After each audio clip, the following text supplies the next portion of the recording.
Hello everyone, आप सभी आंगनवाड़ी कार्यकर्ताओं का, सेविकाओं का, सहायिकाओं का इस नए और इन्फॉर्मेटिव वीडियो पर मैं फिर से स्वागत करता हूं। एक महत्वपूर्ण जानकारी जो है आंगनवाड़ी केंद्र पर रखने वाले एक महत्वपूर्ण रजिस्टर यानी स्टॉक रजिस्टर के संबंध में निकल के सामने आ रही है।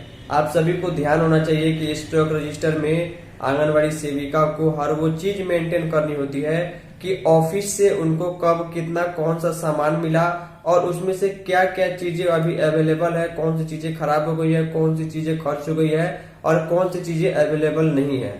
क्योंकि स्टॉक पंजी जो है जब अधिकारी मांगते हैं तो उसका सीधा मतलब ये होता है कि आपके केंद्र पर अभी कौन कौन सी चीजें स्टॉक में अवेलेबल है, इसको अपडेट रखना, इसको सही रखना काफी जरूरी होता है। स्टॉक पंजी के संबंध में बिहार के एक जिले के एक परियोजना के एक आंगनबाड़ी केंद्र पर एसडीएम का निरीक्षण किया गया। उन्होंने स्टॉक पंजी की मांग की तो नहीं मिला।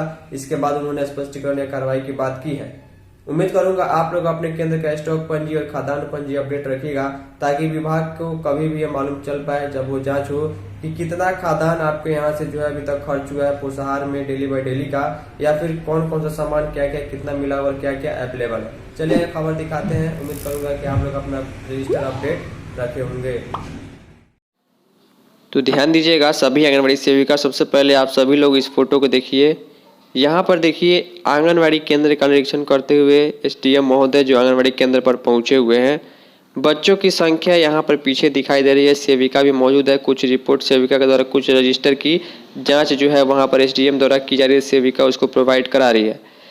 लेकिन खबर ये है कि आंगनबाड़ी में स्टॉक पंजी नहीं रहने पर पर्यवेक्षक और सेविका से स्पष्टीकरण कि आखिर स्टॉक पंजी क्यों नहीं है। जी हाँ, मैंने आप सभी को बताया हुआ है कि टीएचआर बांटने का रजिस्टर, स्टॉक रजिस्टर और भंडार पंजी, खाद्यान्न पंजी, ये कुछ 3-4 रजिस्टर होता है जिसको आपको डेली अपडेट करना रहता है।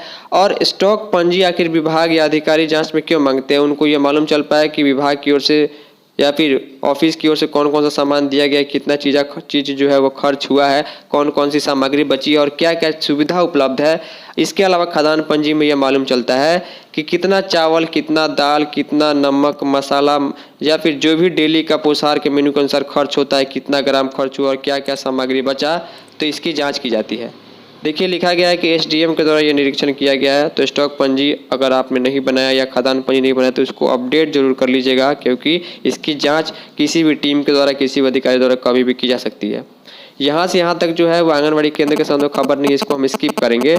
लेकिन यहाँ तक देखिए लिखा गया है कि एसडीएम द्वारा जन्मसारी पंचायत के अलीपुर गांव में आंगनबाड़ी केंद्र संख्या 9 का निरीक्षण किया गया। एसडीएम ने बताया कि आंगनबाड़ी केंद्र उच्च माध्यमिक विद्यालय अल्लाहपुर के भवन में संचालित किया जा रहा है। भवन में विद्युत की व्यवस्था नहीं थी। देखिए इलेक्ट्रिसिटी का कनेक्शन नहीं था।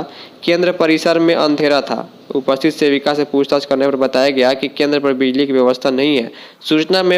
केंद्र में सूचना पट भी नहीं लगाया गया था। केंद्र का संचालन पूरी तरीके से अव्यवस्थित तरीके से किया जा रहा है। स्टॉक पंजी आंगनबाड़ी केंद्र में नहीं पाया गया।